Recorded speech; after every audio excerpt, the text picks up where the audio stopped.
Bismillahirrahmanirrahim.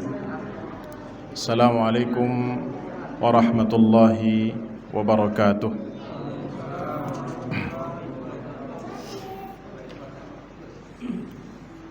Innal hamdalillah nahmaduhu wa nasta'inuhu wa nastaghfiruhu wa natubu ilaih.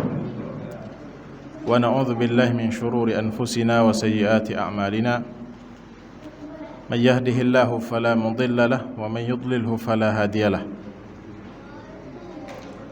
Ashhadu an la ilaha illallah wahdahu la syarika lah wa ashhadu anna Muhammadan abduhu wa rasuluh sallallahu alaihi wa ala alihi wa sahbihi wa man tabi'ahum bi ihsanin ila yaumiddin wa sallama tasliman katsira. Amma ba'd. Ikhwani wa akhwati fid din, azanallahu wa iyyakum.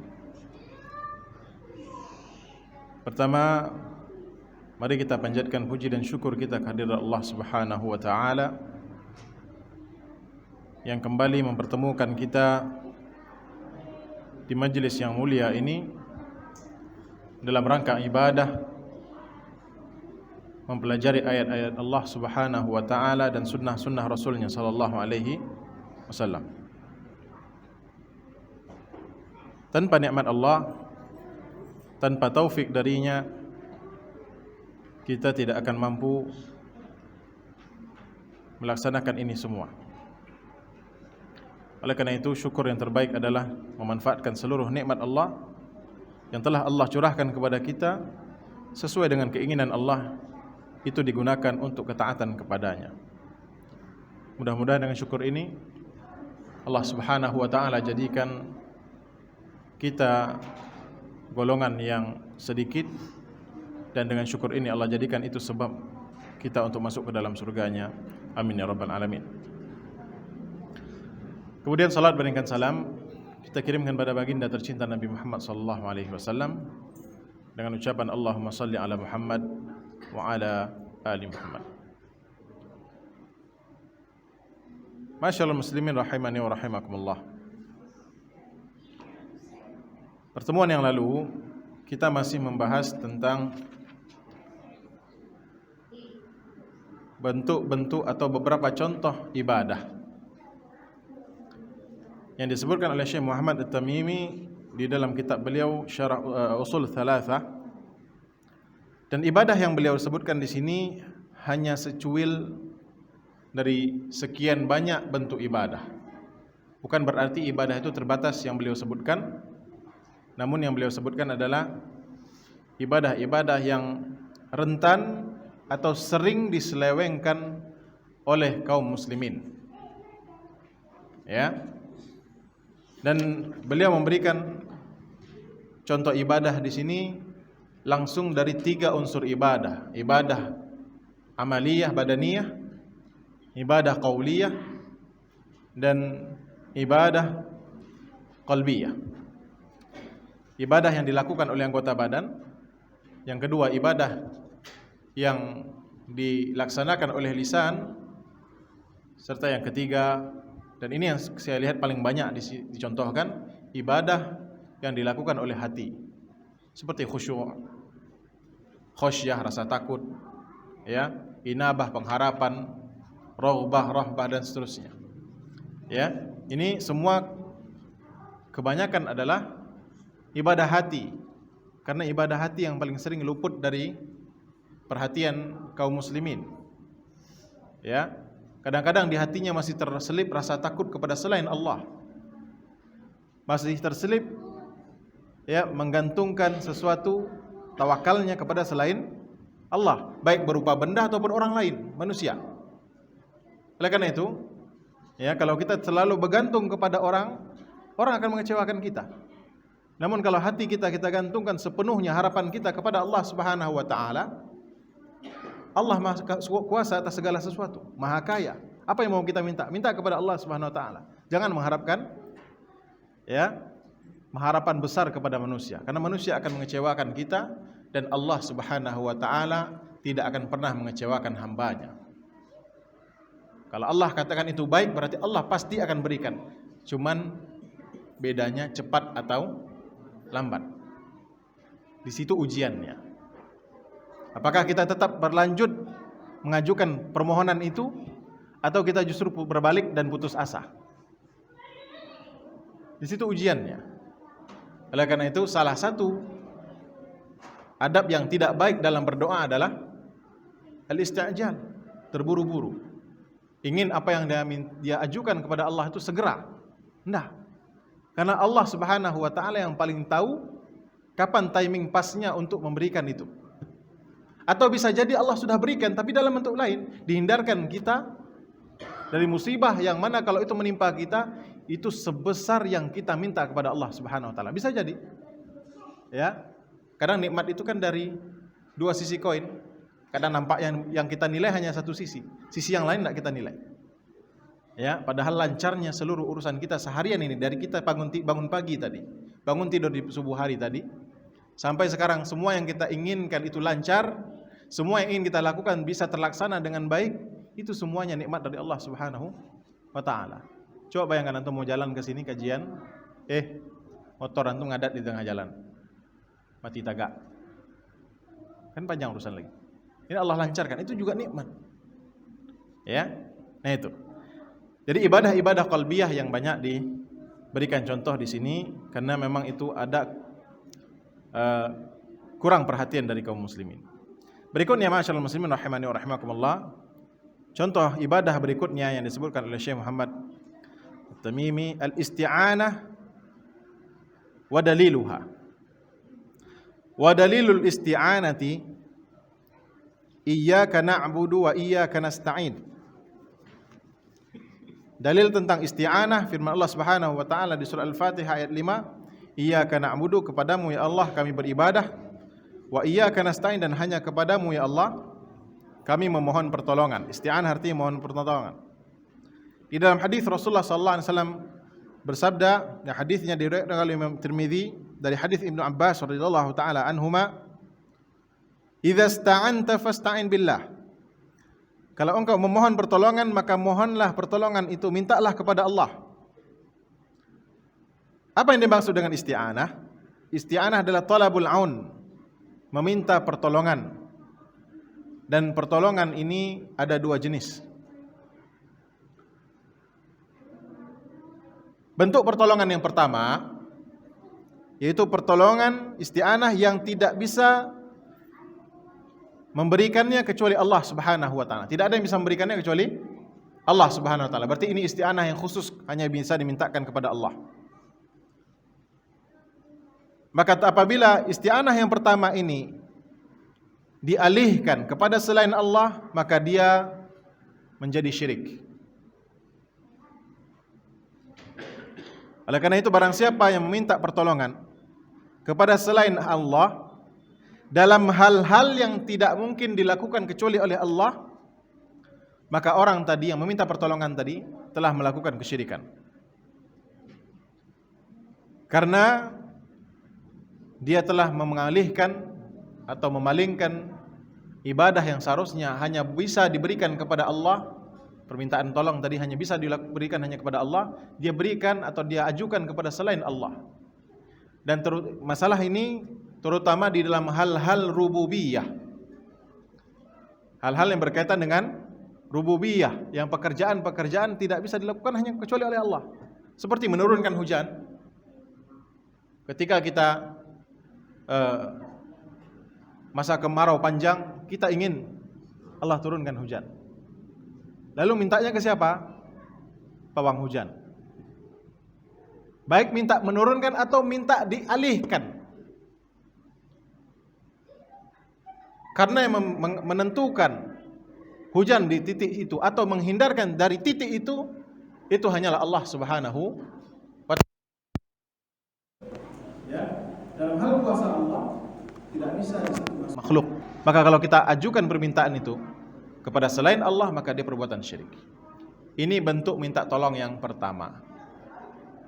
Isti'anah kedua, yaitu isti'anah dalam hal di mana makhluk masih bisa melaksanakannya.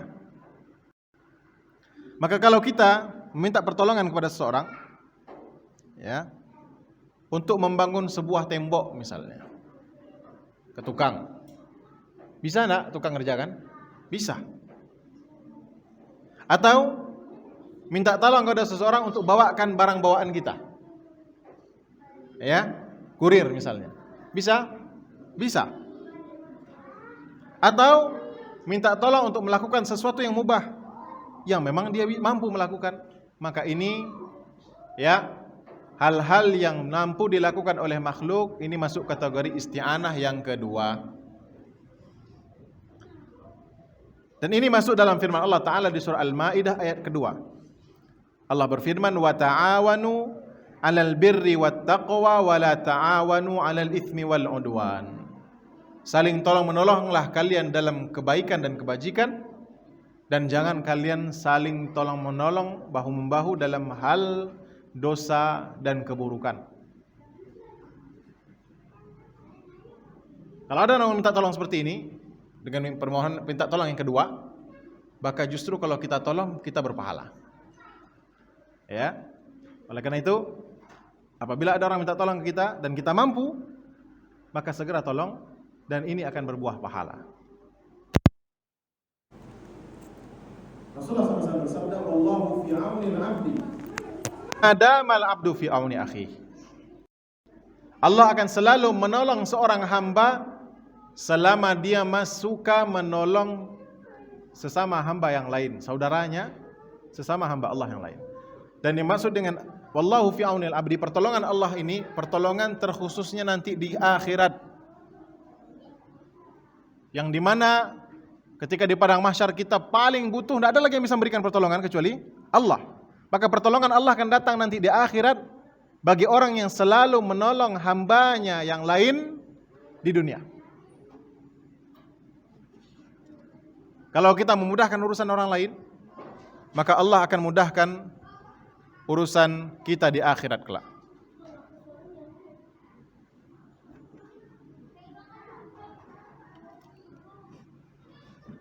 Cek, ya. Ini yang Rasulullah SAW sebutkan, wallahu fi aunil abdi madamal abdu fi auni akhi. Adapun isti'anah kepada makhluk, minta tolong kepada sesama makhluk dalam hal-hal yang tidak mampu dilakukan oleh makhluk, hal tersebut tidak bisa dilakukan kecuali oleh Allah saja. Seperti minta datangkan rezeki, atau untuk menghilangkan mudarat, ya, menjauhkan mudarat. Karena mendatangkan manfaat dan menjauhkan mudarat itu hanya bisa dilakukan oleh Allah Subhanahu wa taala. Ya, seperti minta tolong kepada, ya, kepada orang yang sudah mati, datang isti'anah ke kuburannya. Tuan Guru, saya mau ujian, tolong bantu saya. Yang di dalam jawab apa? Yang butuh bantuan itu lebih butuh saya daripada Anda yang masih hidup. Karena orang-orang yang mati butuh bantuan orang yang masih hidup, bantuan doanya. Oleh karena itu selalu Allahumma ighfir lil muslimin wal muslimat wal mu'minin wal mu'minat al ahya minhum wal amwat, baik yang hidup ataupun yang mati. Minta ampun kan.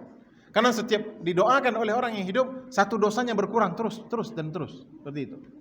Diringankan azab kuburnya kalau sekiranya ada azab kubur. Kalau dia termasuk orang yang terkena azab kubur, Allah akan ringankan. Kenapa? Dengan sebab doa. Maka doa yang terbaik adalah doa anak saleh. Ya, oleh karena itu Rasulullah SAW katakan, apabila sudah wafat anak Adam, tidak ada yang lagi yang bisa membantunya kecuali 3 amalan yang masih mengalir. Ilmu yang bermanfaat, anak yang saleh, dan sedekah jariah. Oleh karena itu 3 ini investasi terbaik kita untuk akhirat, yang tetap mengalir. Orang cari passive income katanya. Nah, sekarang passive income dari pahala mana? Dunia aja. Berlomba-lomba orang mencari passive income dari mencari pemasukan dunia. Padahal ada yang lebih perlu lagi, yang dia butuhkan sebenarnya, yaitu passive income pahala yang bahkan setelah kita wafat pun tetap masih mengalir. Inilah dia 3 yang sudah Rasulullah SAW sebutkan. 3 sumber passive income dalam hal pahala. Ngalir terus pahalanya. Anak soleh, Karena anak soleh itu dikatakan anak soleh apabila dia taat kepada Allah, melaksanakan perintah Allah dan menjauhkan larangannya. Tidak hanya sebatas doa saja, apapun amalan yang dilakukan oleh anak, semuanya mengalir ke orang tua. Walaupun amalan yang dia dapatkan itu bukan belajarnya dari orang tua, tapi dari gurunya, tapi yang membiayai itu untuk belajar siapa? Orang tuanya. Untuk si guru jadi sumber ilmu yang bermanfaat. Apatah lagi kalau yang mengajarkan amalan tersebut orang tuanya. Si anak hasil orang tua, amalan yang dikerjakan si anak juga amalan yang diajarkan oleh orang tua, double dia dapatnya. Terus si anaknya ngajarkan lagi ke orang lain, subhanallah, makin berlipat-lipat lah.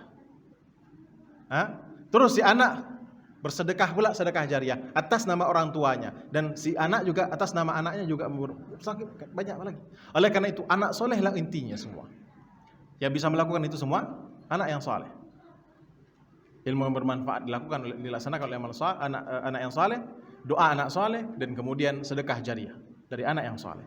Oleh karena itu tanda anak yang soleh adalah dia semakin melaksanakan ketakwaan kepada Allah Subhanahu wa taala.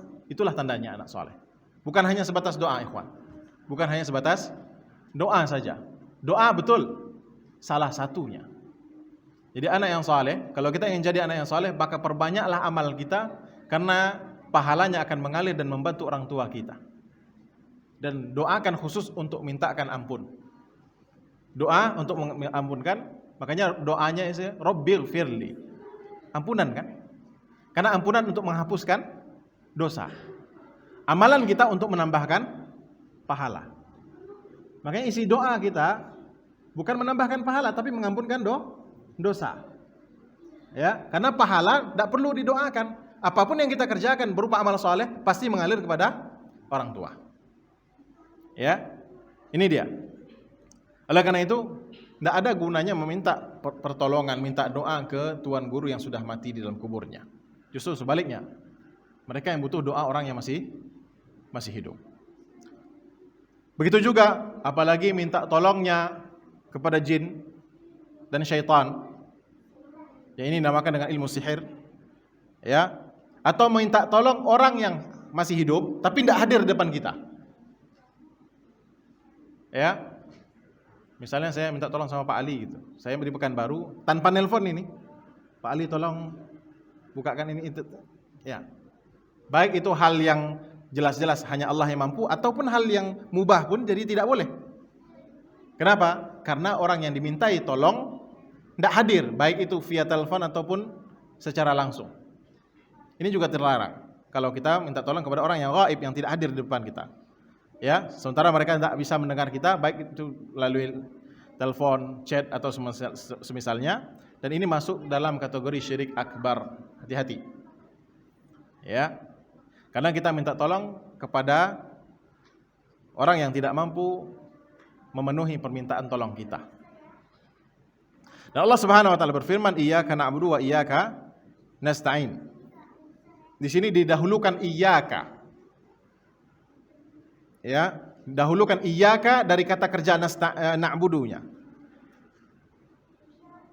Dan ini menunjukkan, menjelaskan dan menegaskan kita betul-betul hanya kepadamu ya Allah kita beribadah. Dan hanya kepadamu ya Allah kami meminta pertolongan. Artinya apa? Kami tidak akan minta tolong kepada selain Engkau ya Allah, dan kami tidak akan beribadah kepada selain Engkau. Itu maknanya. Menafikan seluruh peribadatan dan menafikan seluruh permintaan tolong kepada selain Allah. Itu makna dari apa? Kenapa didahulukan iyyaka, bukan na'budu iyyaka, tapi iyyaka na'budu. Ya. Normalnya na'budu iyyaka. Tapi di sini dikecualikan, dibuat iyyaka na'budu untuk apa? Menegaskan kami tidak akan pernah memberikan peribadatan kepada selain-Mu ya Allah, dan kami tidak akan pernah mengajukan permohonan pertolongan kepada selain-Mu ya Allah. Tidak akan pernah. Ini dalam bahasa Arab. Ya. Kemudian dalam iyyaka nasta'in ada unsur bara'ah. Berlepas dirinya kita ya bahwa kita tidak punya kekuatan, tidak punya daya, ya, kecuali dari Allah Subhanahu wa taala. Dan kita tidak akan mampu melakukan sesuatu melainkan itu semuanya di bawah pertolongan Allah Subhanahu wa taala. Dan inilah dia inti dari ibadah. Ya, inti dari ta'abud kita kepada Allah Subhanahu, ubudiyah kita kepada Allah Subhanahu wa taala. Kita menyerahkan semuanya total kepada Allah Subhanahu wa taala. Bahkan ibadah yang kita laksanakan pun itu semuanya di bawah bantuan Allah. Tanpa taufik dari Allah Subhanahu wa taala tidak akan mampu kita datang. Hati ingin, Allah akan berikan halangan. Tapi kalau Allah sudah beri taufik kepada kita, siapapun yang berusaha menghalangi, Allah akan berikan jalan. Itu bedanya taufik itu. Ya. Itu kalau sudah dapat taufik dari Allah Subhanahu wa taala, pertolongan dari Allah Subhanahu wa taala, apapun halangan yang melintang untuk menghalangi kita melaksanakan ibadah tersebut, pasti akan Allah singkirkan. Siapapun yang berusaha menghalangi, apapun yang berusaha menjadi halangan kita, maka kalau Allah sudah menolong, maka kita pasti bisa melaksanakannya. Ya, dan inilah inti dari ibadah kepada Allah Subhanahu wa taala. Masyaallah muslimin rahimani wa rahimakumullah. Ibadah berikutnya setelah isti'anah ada namanya isti'adzah. Isti'anah meminta pertolongan. Isti'adzah maknanya memohon atau meminta perlindungan. Memohon perlindungan. Dalil tentang isti'adzah firman Allah Ta'ala, "Qul a'udzu birabbil falaq." Dan firman Allah Subhanahu wa taala, "Qul a'udzu birabbin nas." Qul a'udzu birabbil falaq dan qul a'udzu birabbin nas. Qul, katakanlah wahai Muhammad, a'udzu, aku memohon perlindungan, birabbil falaq, kepada Rabb-nya seluruh bintang.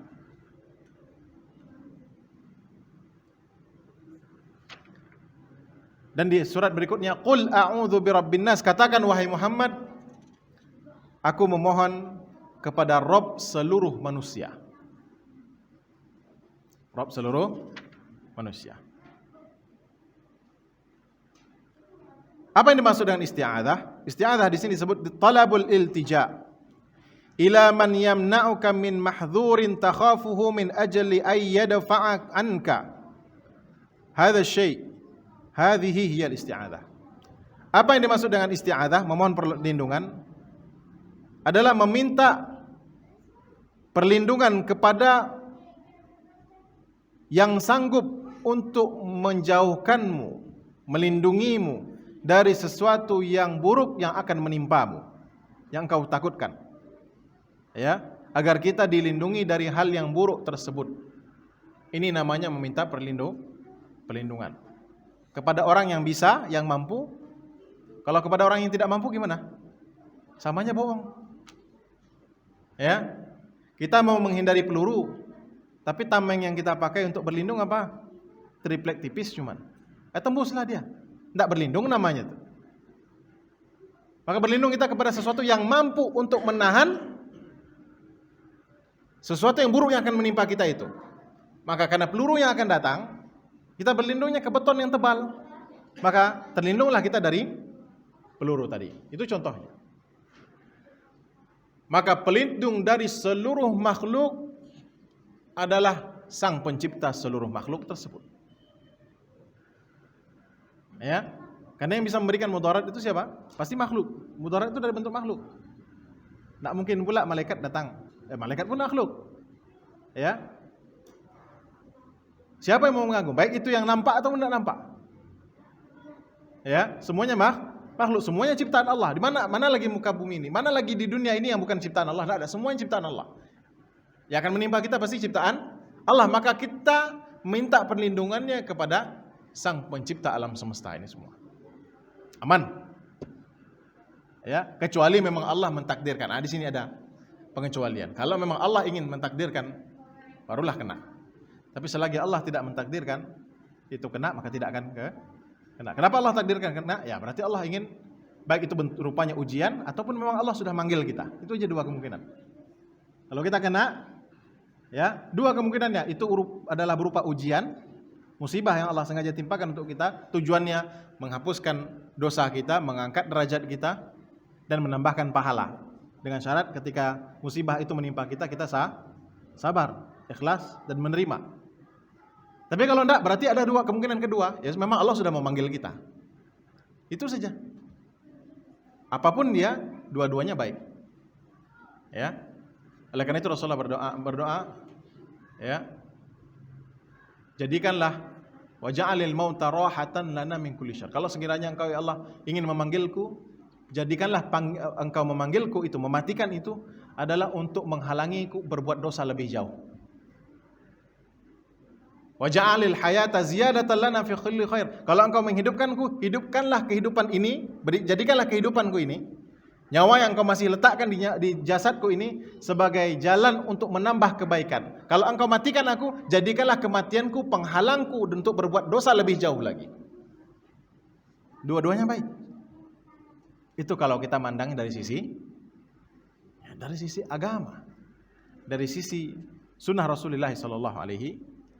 Jadi kita mengajukan memohonkan pertolongan kepada sesuatu yang mampu untuk menjauhkan kita dari gangguan yang kita hindari tersebut. Dan isti'adzah merupakan salah satu bentuk dari bentuk ibadah. Dan ini ibadah yang diucapkan. Ibadah apa? Qauliyah. Oleh karena itu tidak boleh kita memohon perlindungan kepada selain Allah Subhanahu wa taala. Barang siapa yang memohon perlindungan dari mudarat itu ke kuburan misalnya, atau ke patung tertentu, atau apa saja selain Allah Subhanahu wa taala, maka orang yang melakukan ini bisa jatuh kepada kesyirikan, orangnya bisa jadi musyrik, syiriknya syirik akbar. Syiriknya syirik akbar. Ya. Karena Allah Subhanahu wa taala berfirman di dalam surah Al-Jin ayat 6, "Wa annahu kana rijalun minal ins ya'udzuna birijalin minal jinni fazaduhum rahaqa." Ada sebagian laki-laki dari kalangan manusia minta perlindungan kepada sebagian laki-laki dari kalangan jin, fazaduhum rahaqa, yang ada tambah menjadi-jadi. Permisi tuh, numpang lewat. Siapa tuh itu? Kalangan jin. Permisi mau kencing dulu. Minta izin sama siapa? Bukankah kita diperintahkan kalau mau buang air kecil atau air besar, buang hajat, baca doanya, ada sudah disiapkan, diajarkan oleh Rasulullah SAW. Apa doanya? Allahumma, ya Allah, inni, sesungguhnya aku, a'udzubika. Apa arti a'udzubika? Memohon perlindungan. Ini dia yang sedang kita pelajari sekarang. Nah, yang jadi masalah adalah banyak di mindset kaum muslimin, doa ini hanya bisa dipakai ketika masuk ke dalam ruangan khusus untuk itu.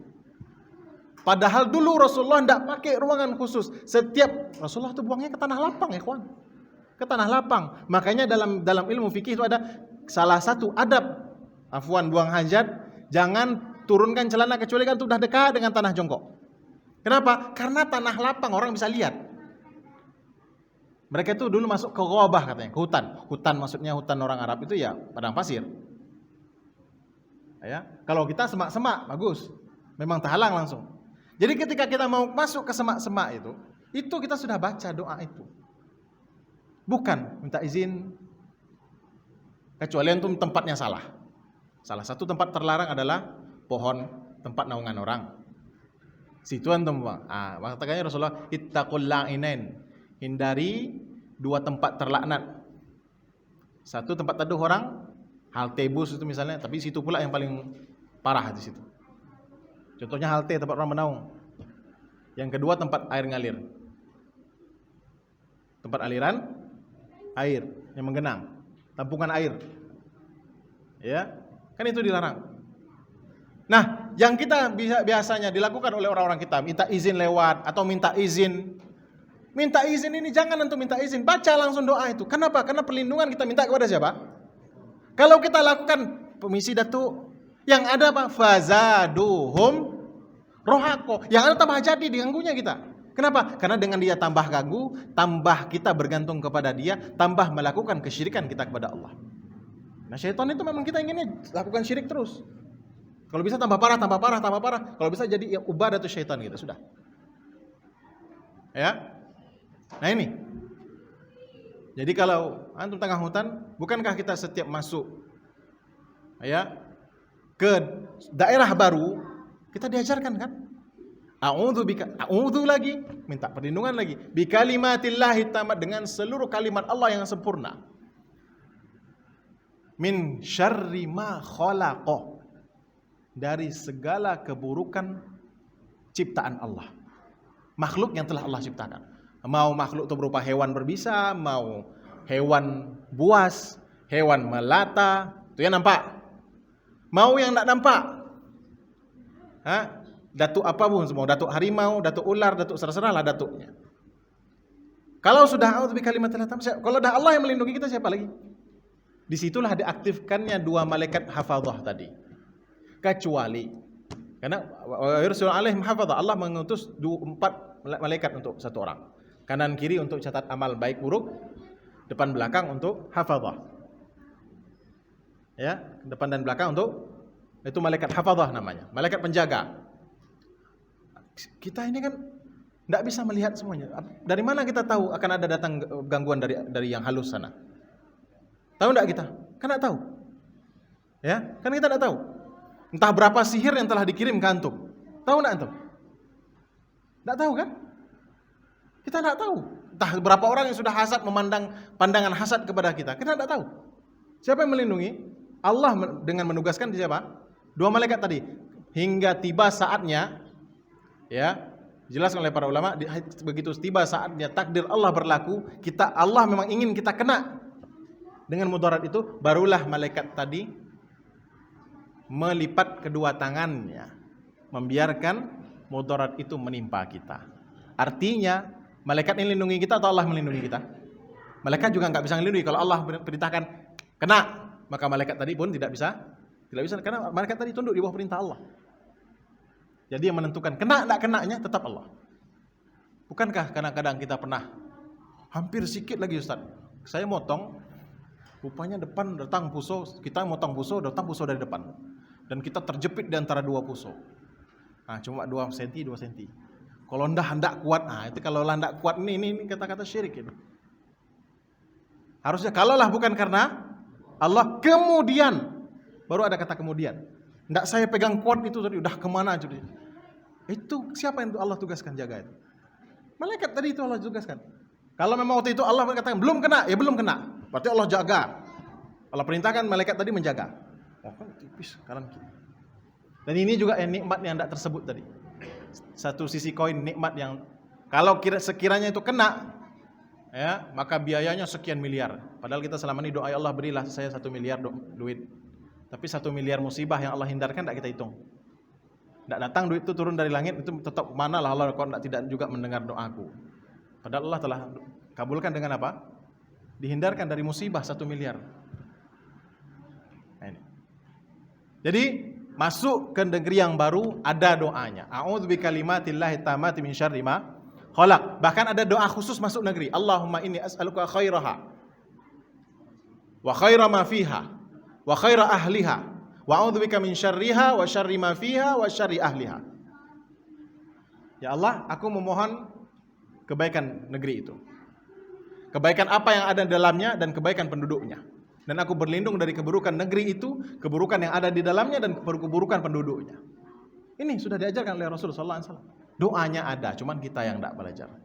Belum belajar. Ini kan sudah belajar sekarang. Ya mudah-mudahan bisa diamalkan. Gampang doanya. A'udzu bikalimatillahi tammati min syarri ma khalaq, ini sudah antum baca sore hari. Ya. Jadi selain sore hari juga itu dibaca ketika, dan wallahi ikhwan, Allah lindungi kaki ana pernah, ini pengalaman pribadi, kaki anak dah di depan kaki itu kalajengking. Tinggal ngetup aja dia lagi. Siapa yang menahannya? Allah menahannya. Kalau Allah gerakkan itu ekornya gerak, kita kena itu. Dan itu kena, saya baca, alhamdulillah waktu itu saya baca sore harinya, malamnya itu depan. Pernah juga sekali itu lipan itu sudah melintas di kaki kita. Kenapa enggak kena? Karena Allah belum katakan kena. Kalau kena, kena berarti dia. Tapi kan kita baca doa. Nah, ketika kita enggak baca doa, ya, sabab untuk menghalang kita enggak ada. Nah, ini selain sore hari, antum baca ketika masuk setiap ke negeri yang baru, atau entah kecamatan baru, entah kelurahan baru, bacakan aja. Ya, a'udzu bikalimatillahi tammati min syarri ma khalaq. Khusus untuk, lebih spesifik lagi, khusus untuk mau buang hajat, ini doanya. Dan ingat mindset itu tadi harus dirubah. Bukan hanya ke ruangan itu, enggak. Itu setiap kita mau buang hajat. Di ruangan atau terbuka. Ya kan, kalau kampung-kampung di sekarang masih ada yang sistem gali lubang tutup lubang kan itu. Itu juga berlaku di situ. Ya, bukan permisi, enggak. Nah, kemudian juga kata Rasulullah kan hindari buang hajat di lubang-lubang alami. Bukan lubang yang kita gali sendiri, enggak. Lubang yang sudah ada sekian di situ. Kenapa kata Rasulullah? Kau tidak tahu di situ siapa yang menghuninya. Bisa jadi ada hewan yang tinggal di situ, atau ada saudara kalian dari kalangan jin yang memang tinggal di situ, diganggu oleh semprotan kita, akhirnya dia membalas. Nah, makanya kalau kita kembali lagi, silakan baca lagi adab buang hajat, insyaallah antum aman. Silakan baca buku, buka Fikih Muyassar itu, ya insyaallah antum aman. Jadi ini isti'adzah. Sebagian laki-laki dari kalangan manusia minta perlindungan ke laki-laki dari kalangan jin. Fazaduhum rahaqa. Bukan diberi perlindungan, malah makin jadi-jadi dia. Karena tujuannya memang ingin jauhkan manusia dari Allah Subhanahu wa taala. Semakin bergantung dia kepada syaitan, maka semakin senang syaitan itu. Ya.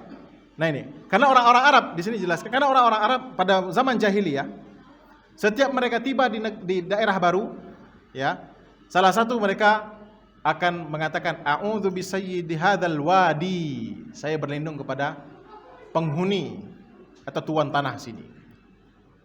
Sama lah macam kita permisi datuk, lebih kurang kata-kata yang sama. Dan ini perbuatan orang jahiliyah. Ini perbuatan orang jahiliyah. Namun sayangnya kita sudah ngaku Islam tapi masih melakukan perbuatan jahiliyah. Kenapa? Ya karena kejahilan tadi. Karena kejahilan. Atau mereka minta izin, kabirul jin, wahai jin yang paling tertua di sini, yang paling senior di sini, kami minta izin. Ya. Yasta'idzu bihi min syarri sufahaihim. Mereka minta perlindungan kepada jin yang paling besar, yang paling senior, supaya jangan diganggu sama junior-juniornya atau pasukan-pasukannya atau anak buahnya. Sama cemprengnya mereka minta tolong, jangan sampai diganggu oleh kroco-kroconya. Itu tujuannya. Dan ini justru makin menjadi-jadi. Semakin senang mereka. Yang kroconya malah disuruh ganggu lagi biar minta tolong sama saya lagi. Itu. Semakin kita melakukan itu, maka semakin kita dijauhkan dari Allah Subhanahu wa taala. Maka Nabi sallallahu alaihi wasallam bersabda membatalkan semua tadi itu. Ya, dan menjelaskan syariat yang syariat Islam menjelaskan bagaimana yang seharusnya. Rasulullah bersabda, "Man nazala manzilan faqala a'udzu bikalimatillahi tammati min syarri ma khalaq, lam yadurhu syai'un hatta yartahila min manzilihi dzalik." Barang siapa yang datang ke sebuah negeri, ya, atau masuk salah satu rumah di antara rumah yang ada, nazala manzilan itu masuk ke dalam rumah, entah rumah singgah, entah hotel. Ikhwan fiddin azanallahu wa iyyakum, salah satu cara yang dilakukan oleh orang-orang perhotelan agar hotel itu laris adalah dengan menyewa dukun dan membuat seolah-olah itu hotel ramai, dengan tujuan mengundang orang datang. Ini salah satunya. Dan anak baru tahu paham praktek itu setelah ternyata ada salah seorang ustaz kita yang buka kantor di sebelah hotel yang luar biasa. Itu memang pusatnya ternyata. Dan itu ternyata memang sudah jadi hal yang umum dilakukan oleh orang-orang yang penggiat bisnis perhotelan. Maka Rasulullah katakan di sini, "Man nazala manzilan", barang siapa datang, ini baik itu tempat persinggahan, rumah singgah, atau rumah wisma dan seterusnya, ya, baik itu tanah kosong ataupun memang sudah ada bangunan, ya. Kemudian dia mengucapkan a'udzu bikalimatillahi tammati min syarri ma khalaq lam yadurhu syai'an, dan tidak akan pernah dia diberikan mudarat. Tidak ada yang bisa memberikan mudarat sesuatu apapun sampai dia pergi dari tempat itu. Jelas? Ini tidak pakai permisi datuk lagi. Baca doa ini. A'udzu bikalimatillahi tammati min syarri ma khalaq. Tidak pakai datuk lagi. Nah, hadza huwal badilus sahih, ini penggantinya. Yang kemarin minta permisi datuk diganti dengan ini yang sahih. Ya, Rasulullah melarang tapi ada gantinya. Sudah dilarang dan diganti oleh Rasulullah SAW dengan sesuatu yang benar. Al-isti'adzatu bi kalimatillahi tammati min syarri ma khalaq badalan minal isti'adzati bil jin. Meminta pertolongan, permohonan perlindungan kepada Allah dengan seluruh kalimat Allah, ya, daripada kita minta kepada jin. Allah Subhanahu wa taala berfirman, "Qul a'udzu birabbil falaq." Katakan wahai Muhammad, aku berlindung kepada Rabb pencipta seluruh bintang. Ya, atau pencipta waktu subuh. Ya, al-falaq waktu subuh, dan Rabbul falaq dialah Allah Subhanahu wa taala yang disebutkan di dalam surah Al-An'am, faliqul isbah. Dialah Allah yang menggerakkan fajar subuh. Ya. Ai madhhara nur subh, ya, cahaya fajar subuh itu. Dari gelapnya malam tiba-tiba muncul cahaya. Yang siapa yang menggerakkan? Dialah Allah Subhanahu wa taala. Minalladzi yaqdiru ala hadza, manilladzi yaqdiru ala hadza illallah. Ya, Allah, hanya Allah yang mampu. Siapa lagi yang bisa menggerakkan itu kecuali Allah. Qul a'udzu birabbil falaq, makna dari qul a'udzu birabbil falaq adalah rabbus subuh. Ya, Rabb waktu subuh. Idza asbah. Dialah Allah yang maha penguasa, yang mengatur segala sesuatu, dan Allah maha kuasa atas segala sesuatu. Min syarri ma khalaq. Ya, maksud min syarri ma khalaq ini termasuk seluruh makhluk Allah. Ya. Maka orang yang membaca ini dia berlindung kepada Allah Subhanahu wa taala dari keburukan seluruh makhluk, baik yang nampak atau tidak nampak. Dan ini, ya, kalau sudah dapat perlindungan ini, perlindungan apa lagi yang mau kita minta? Inilah perlindungan yang paling tinggi yang ada di muka bumi ini, yaitu kita berlindung kepada Allah Subhanahu wa taala, ya, baik dari makhluk berupa hewan, makhluk jin, dan bahkan makhluk manusia. Karena bisa saja, ya, gangguan itu juga datang dari manusia. Wa min syarri ghasikin idza waqab. Al-ghasik, ya, dari keburukan. Ghasik itu adalah kegelapan malam tatkala dia mulai menyelimuti. Kita berlindung kepada Allah dari buruknya kegelapan malam, karena malam adalah pusat atau waktu kejadian, waktu banyaknya terjadi keburukan. Orang maling kapan? Malam. Walaupun ada maling di siang hari ada, tapi kebanyakan malam. Begal kapan? Malam. Pembajak kapan? Yang biasanya top di tengah jalan? Malam. Siang ada, tapi jarang. Karena paling ideal itu adalah waktu malam. Oleh karena itu waktu malam adalah waktu banyaknya terjadi keburukan. Di sisi lain memang waktu terbaik untuk ibadah. Tapi banyak justru orang yang tidak ibadah, dia malah memanfaatkan waktu malam untuk dosa dan keburukan dan memudaratkan kaum muslimin. Ya. Oleh karena itu kita berlindung dari waktu malam. Ya, dari keburukan waktu malam. Min syarri ghasikin, itu ghasik itu artinya kegelapan malam, karena kegelapan, ya, malam itu itulah waktunya keluar hewan-hewan buas, hewan-hewan melata. Mereka mulai keluar di malam hari. Mereka mencari makannya di malam hari. Ya, maka tatkala kita tiba-tiba berada dalam kondisi bahaya, ya, karena kegelapan malam ini, maka kita berlindungnya kepada Allah Subhanahu wa taala. Ya. Dari kegelapan malam serta apa yang dinaunginya dari berupa mudarat-mudarat yang ada terkandung di dalam waktu malam tersebut. Kemudian kita berlindung wa min syarrin naffatsati fil 'uqad. Ya. Dan aku berlindung kepada Rabbnya waktu subuh tadi dari naffatsat, tiupan-tiupan penyihir fil 'uqad, di wadah sihirnya, buhul-buhulnya. Ya. Jadi sihir-sihir yang mana kita berlindung pada Allah dari sihir ini serta para penyihir tadi. Karena sihir adalah keburukan yang sangat besar.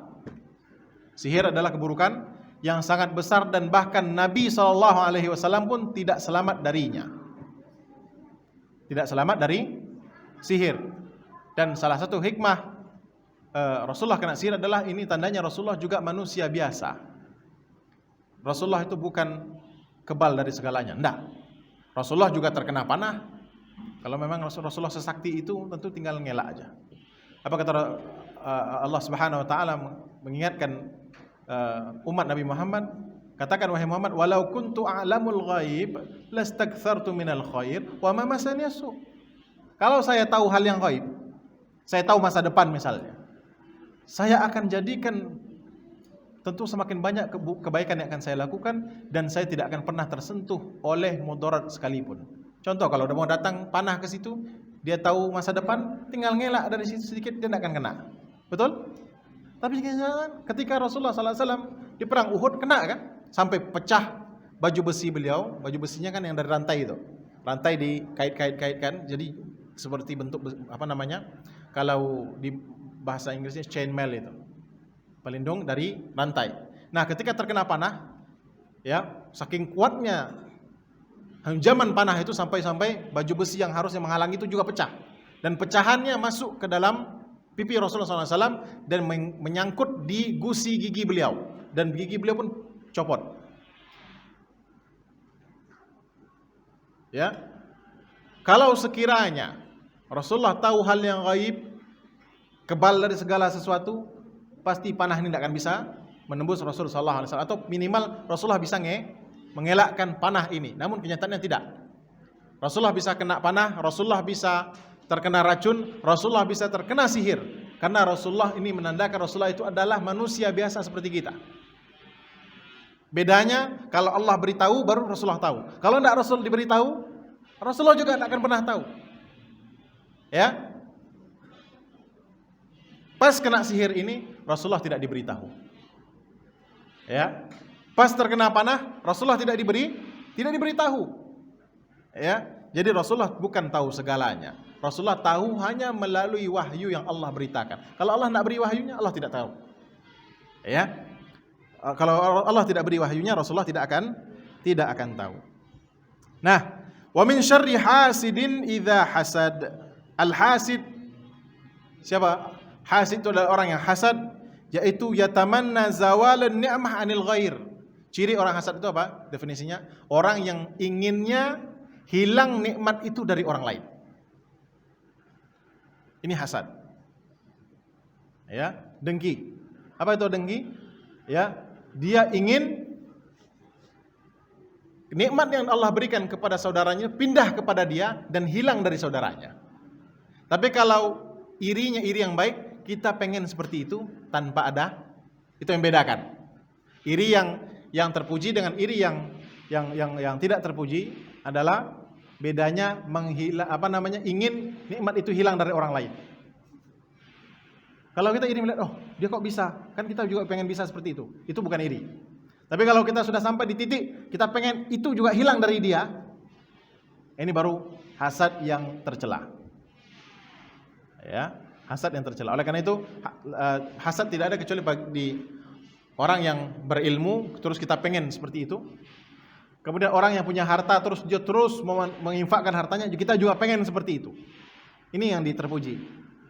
Jadi motivasi kita untuk sama-sama menambah ilmu supaya bisa seperti itu, atau motivasi diri kita untuk mencari lebih giat lagi rezeki Allah Subhanahu wa taala agar kita bisa berinfak pula seperti saudara kita itu. Tapi ingat, jangan ada tambahannya. Yang ada pada dia dihilangkan. Ini sudah hasad yang tercela. Jelas? Ya, yang ada pada dia dihilangkan. Jadi orang yang hasad itu adalah orang yang selalu menginginkan nikmat yang Allah berikan kepada orang lain tersebut hilang. Ya. Dan orang yang hasad adalah apabila dia melihat orang lain diberi nikmat, dia mulai gundah, gelisah, kesal, benci sekali rasanya, tidak suka dia. Ini hasad. Ya. Dan dia berusaha bagaimana nikmat itu hilang dari orang tadi. Dia hanya, dan usahanya itu hanya sebatas ya pengennya itu hilang, pengennya saja gitu. Ya, ini namanya orang hasad. Rasulullah SAW bersabda, "Fa innal hasada ya'kulul a'mal kama ta'kulun narul hatab." Rasa hasad yang ada di hati itu akan menghanguskan, membakar amalan sebagaimana api membakar kayu bakar. Api membakar kayu, maka hati-hati dengan hasad. Cek lagi hati kita. Bukankah salah seorang sahabat yang diberi jaminan masuk surga oleh Rasulullah SAW? Apa kata Rasulullah? Akan datang penduduk surga dari pintu itu, kata Rasulullah. Tiba-tiba nongol sahabat itu. Umar kaget. Mungkin kebetulan. Hari besoknya Rasulullah katakan lagi, akan datang penduduk surga dari balik dinding itu. Muncul sahabat itu lagi. Ya, mungkin kebetulan, kata Umar. Besoknya, ya, Rasulullah sebutkan lagi, nanti ada penduduk surga datang dari pintu itu, dari balik dinding itu. Tiba-tiba sahabat itu lagi muncul. Umar penasaran, amalnya apa sih? Kok bisa dapat jaminan penduduk surga oleh Rasul sallallahu alaihi wasallam? Setelah dicek Umar, ujung-ujungnya apa? Dia lihat tidak ada amalan istimewa. Baru orang itu mikir lagi, ya, mungkin ini yang jadi sebab Rasulullah mengatakan kata beliau itu. Apa kata sahabat tadi?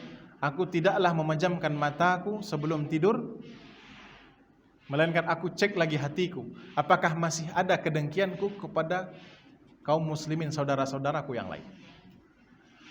Apakah masih ada hatiku mengganjal sesuatu terhadap saudaraku yang lain.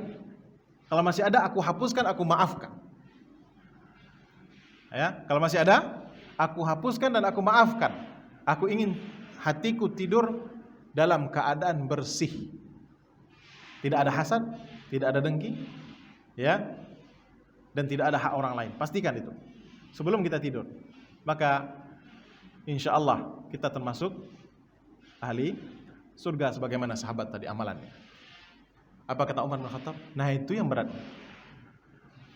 Itu yang tidak sanggup kita tuh. Ada orang buat salah ke kita, masih ada hati ini gelongkol ke dia. Terus kita harus maafkan. Kalau kita enak aja maafkan. Kalau bisa balas dulu. Kalau bisa lebih berat lagi. Ini tidak betul. Ya, ini tidak betul. Jadi gimana kita menjadi surga kalau seperti itu? Ya, memang berat. Bahkan Umar bin Khattab sendiri, seorang Umar pun mengatakan ini pekerjaan berat. Tapi ya kita berusaha untuk meneladani sahabat-sahabat Rasulullah SAW. Oleh karena itu hasad, hati-hati, dia akan memakan amalan sebagaimana api memakan kayu.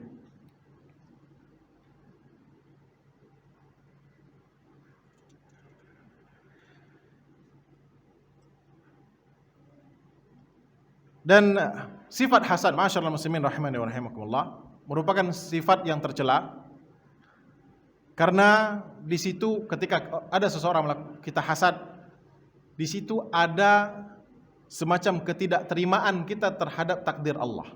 Yang pertama. Yang kedua, di situ ada ya unsur mengganggu makhluk Allah yang lain. Yang pertama, di situ ada unsur ketidakpuasan kita terhadap takdir Allah. Yang kedua, di situ ada unsur ya untuk mencelakai orang lain. Untuk mencelakai orang lain yang Allah berikan nikmat kepada dia dan kita pengennya itu hilang dari dia. Jahat sekali kita, apa salah orang itu? Ya. Enggak ada, pokoknya hasad saja. Itu makanya bahayanya hasad. Oleh karena itu, ya, termasuk di sini adalah ain, orang yang punya pandangan mata ain. Kenapa hasad? Orang hasad itu kalau dia sudah masuk titik berat tertentu, level tinggi, dia akan beralih kepada mata ain, mata yang memberikan ain. Yang dia bisa menembakkan, saya katakan menembakkan, melemparkan mudarat dengan pandangan matanya. Kenapa? Karena sudah terlalu hasad. Sehingga orang yang dia pandangi itu, yang dia tidak sukai itu, yang dia hasati itu, memang betul-betul nikmatnya hilang. Dia punya anak yang imut, anak yang saleh, dan dia hasad sekali, sudah terlalu hasad, anak itu bisa mati seketika. Atau tiba-tiba sakit tidak menentu aja.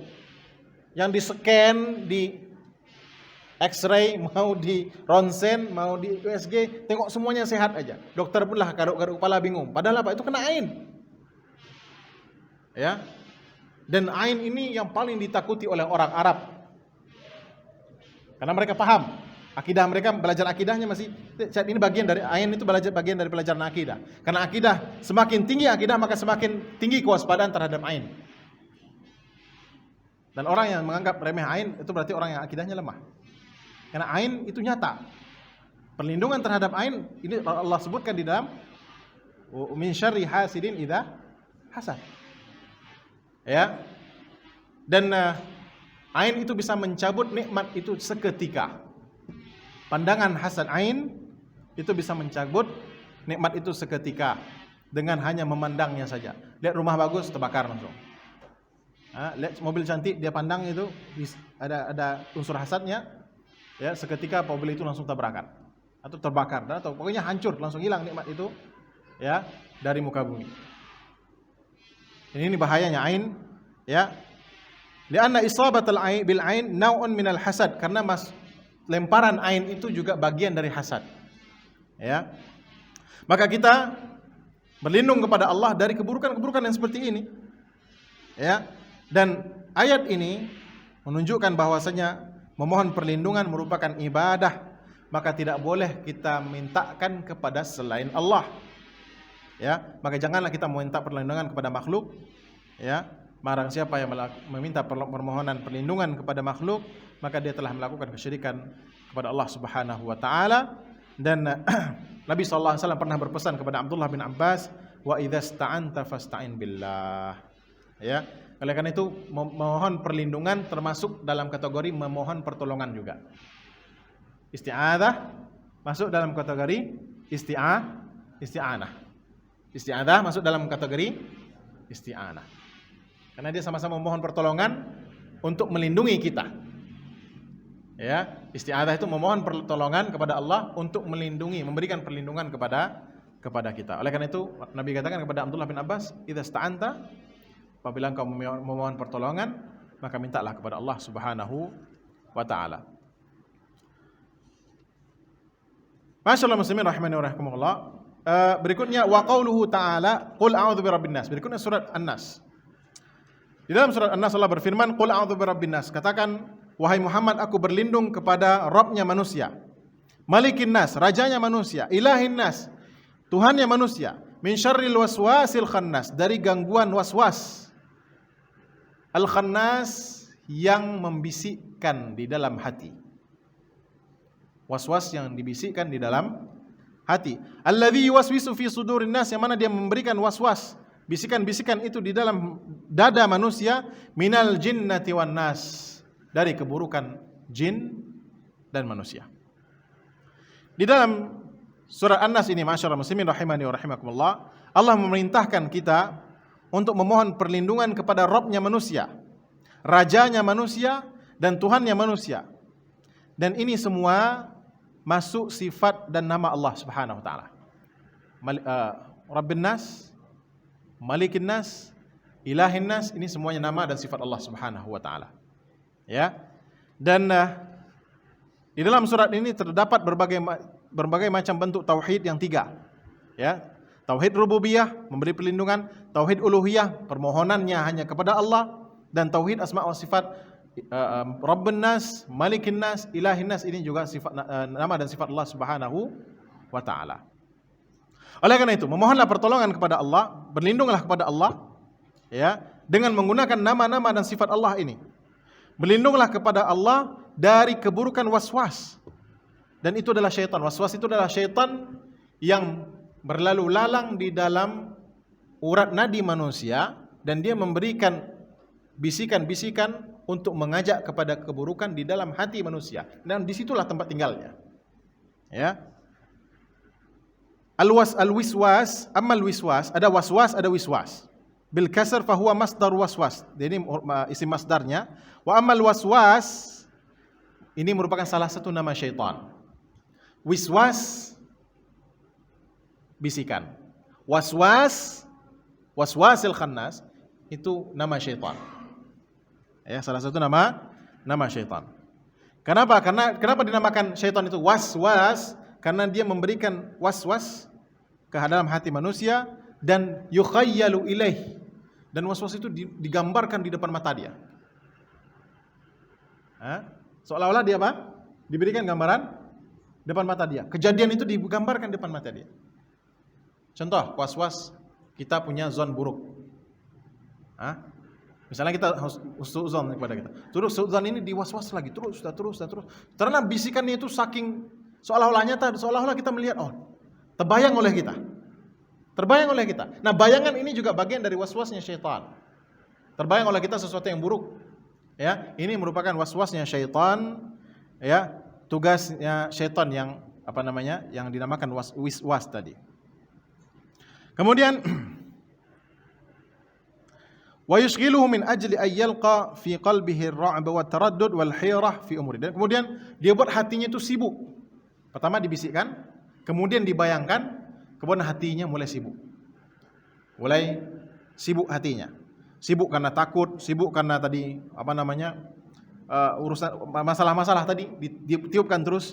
Terkhusus lagi disibukkan hatinya dari urusan ibadah. Karena lah sibuk membayangkan yang buruk tadi, ya. Maka hatinya mulai sibuk dari zikrullah. Tidak ingat Allah lagi. Ya, yang terbayang oleh dia was-was tadi aja. Terbayang terus, ya. Sehingga hatinya tersibukkan dari ibadah. Sampai saking was-was ini ditiupkan, ini bisa memalingkan kita dari salat dan memalingkan kita dari ibadah. Salah satu bentuk was-was di dalam salat adalah dengan ditiupkan atau dengan dibuatnya kita ragu, kita ini sudah lepas wudu atau belum? Lah buang angin atau belum? Oleh karena itu Rasulullah berikan, ini salah satu bentuk was-was. Apa kata Rasulullah? Itu salah satu bentuk was-wasnya.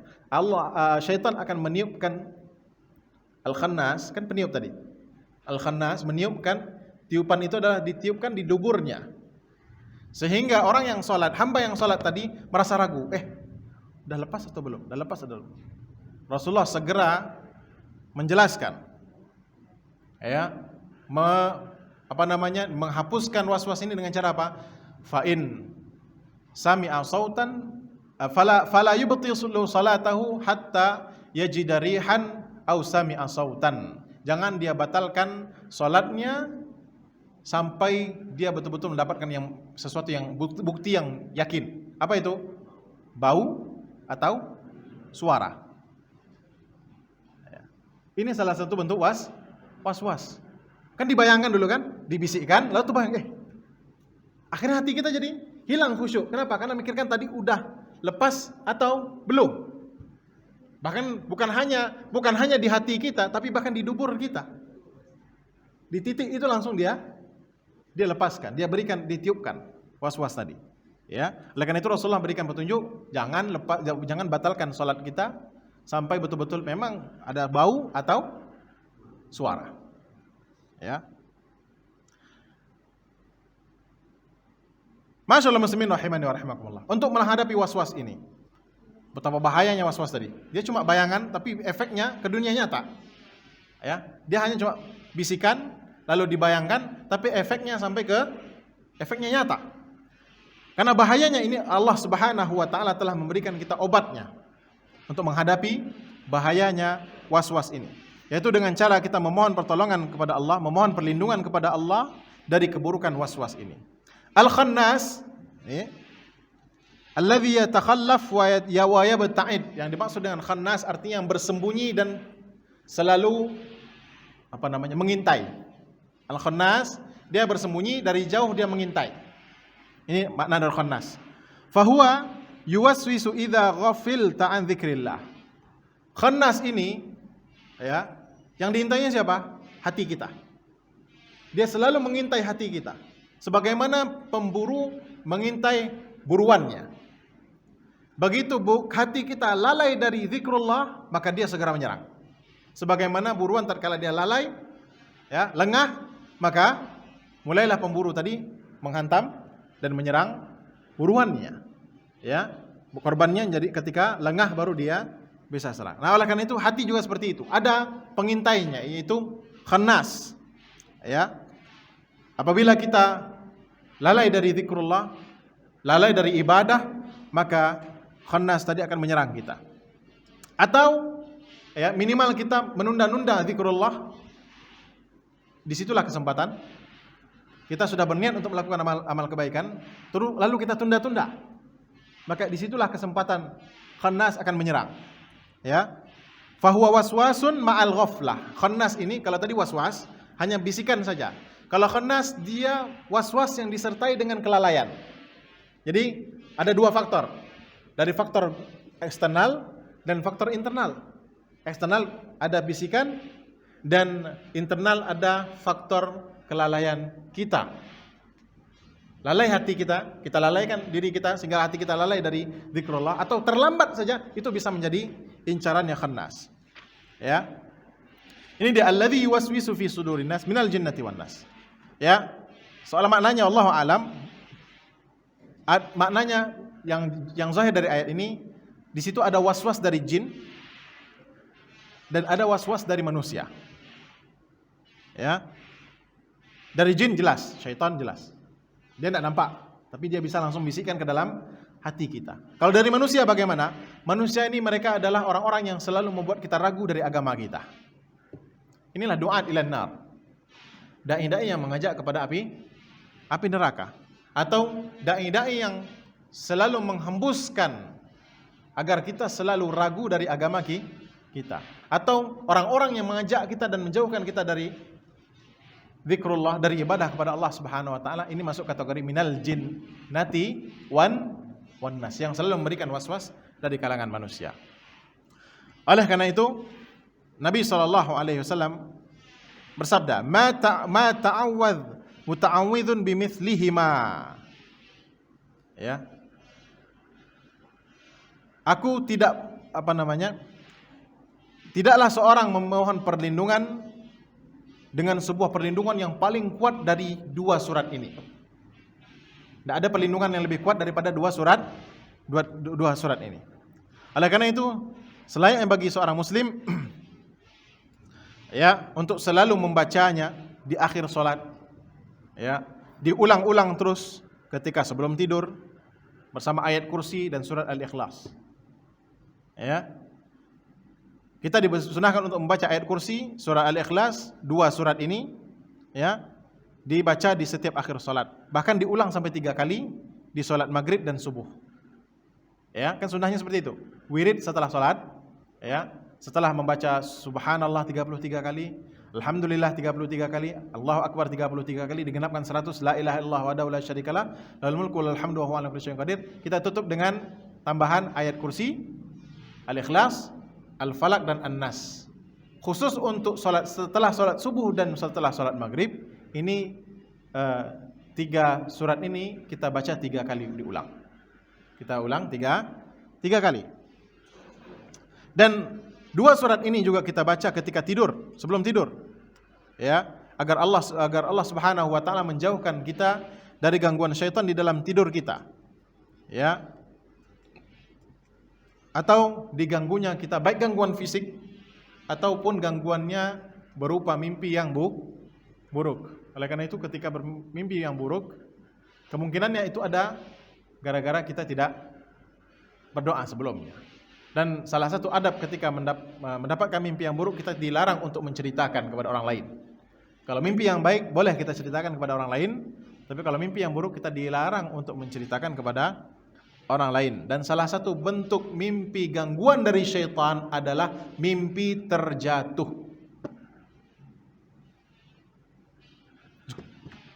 Langsung bangun. Pernah? Anda yakin antum pernah? Bisa dipastikan mungkin kemungkinan sebelum itu belum baca doa. Ya, segera baca doa, bangun langsung baca doa.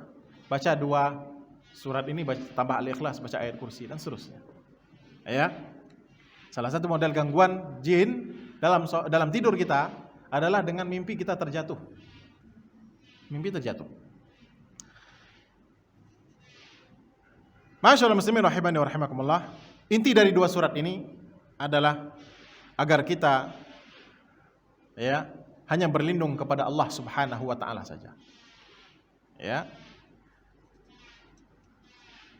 Dan dua surat ini adalah dalil untuk kita selalu memohon perlindungan kepada Allah Subhanahu wa taala.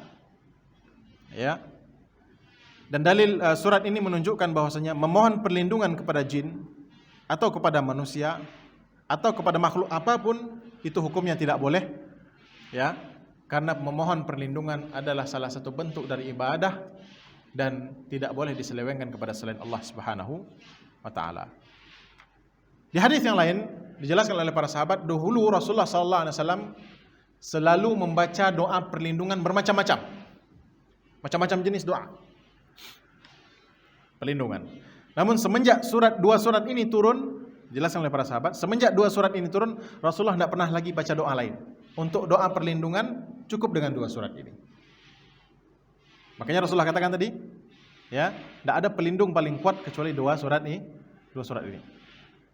Dan dua surat ini turun tatkala Rasulullah sallallahu alaihi wasallam disihir. Dan beliau disihir oleh orang Yahudi, ya. Disihir oleh orang Yahudi karena orang Yahudi salah satu ritual agamanya adalah sihir. Oleh karena itu agama Yahudi dengan ilmu sihir itu dua hal yang tidak bisa dipisahkan. Dan mereka punya sekolah sihir itu sampai sekarang. Sihir itu masih tetap dipelajari.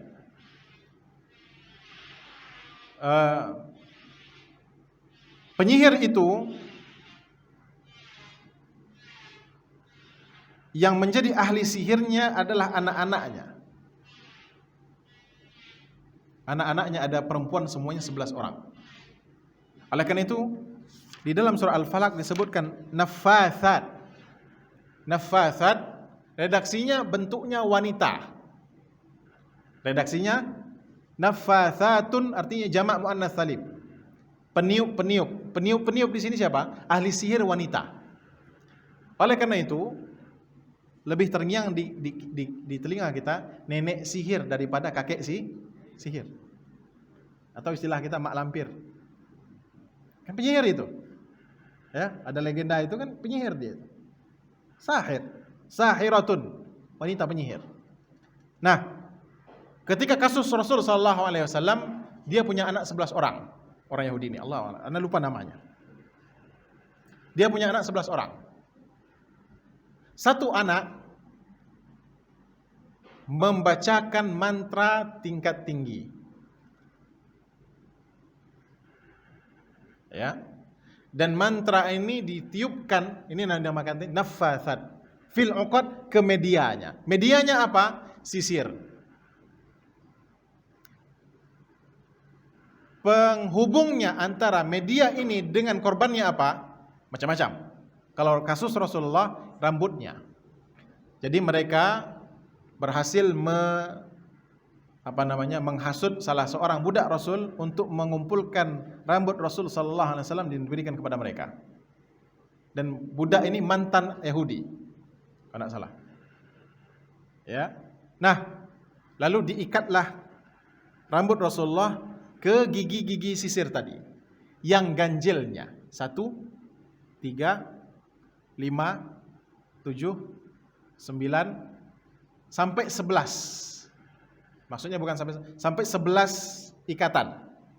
Tapi diletak di gigi yang ganjil saja. 1, 3 tadi urutan. Sampai 11 ikatan. Oleh karena itu dua surat ini kalau dia gabungkan, satunya 5 ayat, satunya lagi 6 ayat. Setiap ayat untuk melepaskan satu ikatan. Itu kalau Rasulullah, efeknya kepada Rasulullah apa? Setelah sihir itu dikirimkan kepada Rasulullah sallallahu alaihi wasallam, efeknya apa? Apa kata Aisyah radhiyallahu anha? Rasulullah itu ngebayangin beliau melakukan sesuatu padahal beliau terdiam di situ. Efek pertama adalah beliau serasa semacam dipasung. Badan lemah aja, tidak bisa gerak. Kayak ada yang menahannya. Dan beliau sering berkhayal kayak ada orang masuk padahal nggak ada orang. Jadi dibayang-bayangkan. Ini namanya yukhayyal, takhyil. Ini yang dilakukan oleh penyihir Fir'aun. Jadi sihir itu ada beberapa jenis. Pertama sihir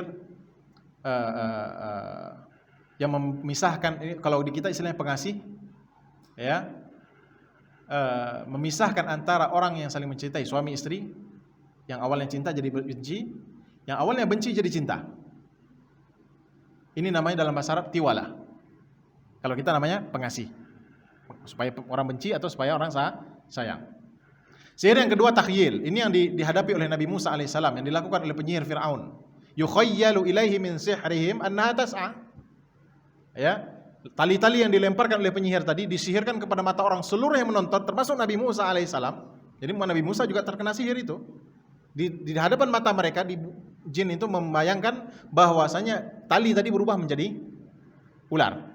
Padahal enggak. Dan itu bedanya. Sihir tidak seperti mukjizat. Kalau mukjizat Nabi Musa alaihissalam, tongkat itu betul-betul berubah menjadi ular. Kalau sihir hanya dibayangkan seolah-olah itu menjadi ular. Aslinya tetap tali. Ingat, sihir tidak akan merubah kenyataan. Beda dengan mukjizat. Mukjizat Allah Subhanahu wa taala, karena mukjizat itu yang menggerakkannya Allah. Yang mengaturnya adalah Allah, bukan nabi yang mengaturnya. Nabi hanya melemparkannya saja, tapi yang merubahnya adalah Allah Subhanahu wa taala. Itu sihir. Nah, ada sihir lain lagi, kecepatan tangan. Ini bukan sihir. Jadi ada 4 jenis sihir. Sihir yang pertama sihir tiwalah tadi, dan ini sihir yang paling tua. Bahkan sihir pertama yang dibawa oleh Harut dan Marut itu sihirnya yang dipelajari oleh orang-orang Yahudi di zaman Nabi Sulaiman alaihissalam. Nabi Sulaiman yang enggak kafir, karena Nabi Sulaiman enggak mengajarkan ilmu sihir, tapi ada salah satu anak buahnya yang kafir. Kenapa? Karena mengajarkan ilmu sihir kepada manusia. Yang kedua sihir takhyil. Sihir takhyil itu tadi yang pandangan mata. Ada yang ketiga sihir kecepatan tangan, yang kita kenal dengan sulap. Ini bukan sihir. Ada yang keempat, ada namanya sihrul lisan. Inna fil bayani la sihra. Sungguhnya dalam orang yang pandai bersilat lidah itu ketika menjelaskan tersihir pendengarnya. Di dalam penjelasan ada sihir. 2 yang pertama kufur, 2 yang kedua boleh dipelajari.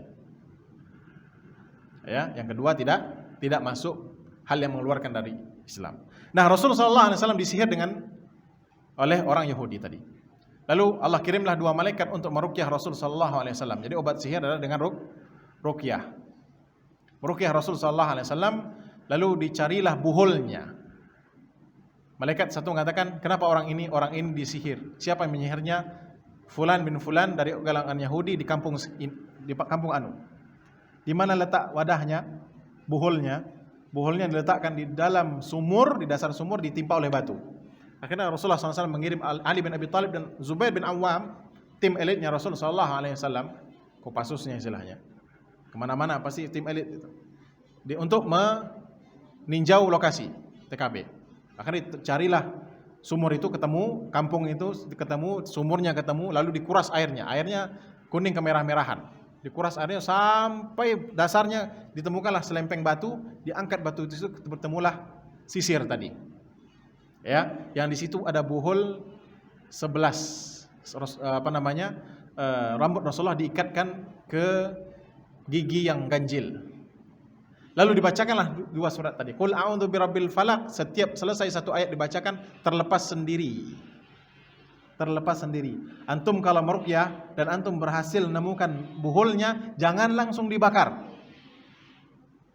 Karena ketika dibakar, yang Allahu a'lam, dapat berita dari orang yang biasa meruqyah, itu jinnya akan dipaksa keluar, sehingga keluarnya sembarangan. Dan yang keluar yang paling ideal adalah dengan muntah. Ini yang paling baik. Jangan sampai jin itu keluarnya dari ubun-ubun, itu berefek kepada kecerdasan si korban. Allahu a'lam. Ini mungkin pengalaman mereka. Tapi memang cara yang benar di dalam meruqyah, ketika menemukan buhul adalah dengan dibacakan atau dibukakan satu persatu dengan paksa. Jangan langsung dibakar semua, tapi dibukakan dulu. Ada bentuknya adalah dengan kayu dipaku. Pakunya ini buhulnya. 1 paku itu 1 buhul. Paku kedua, paku ketiga. Ya. Nah, sihir Rasulullah ini sihir tingkat tinggi. Sampai 11 buhul. Subhanallah. Dibacakan satu persatu. Ya, dibacakan satu persatu ayat. Setiap selesai 1 ayat terbuka 1, terbuka 2, terbuka ke-3, terbuka ke-4 sampai ke-11. Minal jinnati wan nas, terbukalah yang ke-11. Apa kata Aisyah? Setiap dibacakan 1 ayat, terbuka buhulnya, Rasulullah langsung bisa ngangkat tangan. Baca 1 ayat baru ngangkat tangan kedua. Artinya pasungan yang mengikat Rasulullah itu terasa mulai copot satu persatu. Begitu sampai minal jinnati wan nas, Rasulullah ndak kayak orang sakit lagi. Ini bedanya dua sakit. Ya, sakit itu ada dua, sakit fisik. Ya, memang lemah badan kita. Bahkan setelah sembuh pun masih ada masa pemulihan. Tapi kalau sakit karena sihir itu sakitnya ndak normal. Lagi sehat tiba-tiba jebrek jatuh, dan begitu sihirnya diangkat tiba-tiba langsung tegak lagi. Tidak ada seperti sakit sebelumnya. Ini bedanya sihir dengan sakit fisik. Nah ini, ya. Lalu Rasulullah SAW mengirimkan Zubair bin Awam radhiyallahu taala anhu, lalu ditangkaplah orang tadi. Apa kata Zubair? Apa kita panggal Rasulullah? Apa kata Rasulullah? Tidak perlu, saya kan sudah sembuh. Dimaafkan orang tadi. Dimaafkan orang tadi. Bagaimana dengan yang memberi racun Rasulullah SAW? Orang Yahudi juga. Orang Yahudi ini punya kebiasaan membunuh para nabi, dan kebiasaan itu tetap berlanjut sampai ke zaman Nabi Muhammad SAW. Yang bunuh Nabi Isa siapa? Mereka. Yang berusaha membunuh Nabi Isa mereka. Yahudi juga. Termasuk Nabi Muhammad. Wa yaqtulunan nabiyyin. Redaksinya kalau kita bahasa Inggrisnya apa? Continuous. Masih berlangsung. Artinya ketika ayat itu turun kepada Nabi Muhammad termasuk yang akan salah satunya menjadi incaran. Dan terbukti sihir sudah kirim. Racun akhirnya dikirim. Nah, ketika orang yang memberikan racun, wanita yang memberikan racun kepada Rasulullah SAW ditangkap, Rasulullah juga ingin memaafkan. Namun karena racun tadi sudah membunuh beberapa orang sahabat, maka wanita tadi dibunuh karena hak sahabat tadi, bukan kepada Rasulullah. Jelas? Itu. Jadi karena hak sahabat yang lain yang terbunuh, bukan karena Rasulullah. Karena Rasulullah hukum asalnya beliau selalu ingin memaafkan seluruh kesalahan orang yang ada kepada beliau, sejahat apapun itu. Karena inilah akhlak Rasulullah SAW. Yang sihir dimaafkan karena hanya untuk beliau, karena mudaratnya hanya kepada beliau. Tapi yang ketika racun itu karena mudaratnya sudah membunuh sahabat yang lain yang makan bersama Rasulullah ketika itu. Ya, Masyaallah muslimin rahimani wa rahimakumullah. Inilah dia isti'adzah, memohon pertolongan, dan dua surat ini adalah dua surat terkuat untuk memberikan kita perlindungan dari segala bentuk macam gangguan, baik yang nampak zahir ataupun yang tak terlihat. Ya.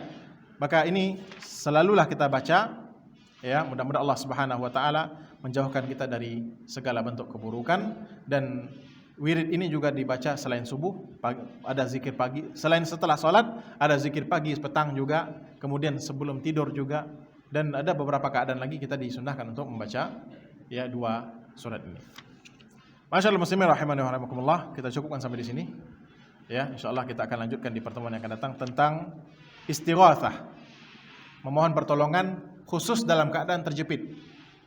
Kemudian nanti ada dzabah, menyembelih, sembelihan, nazar, tiga ibadah yang lainnya. Insyaallah kita pelajari di pertemuan yang akan datang biiznillahi taala.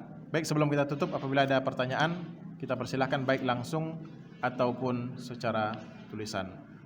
Allah taala. Silakan. Ya, silakan Pak.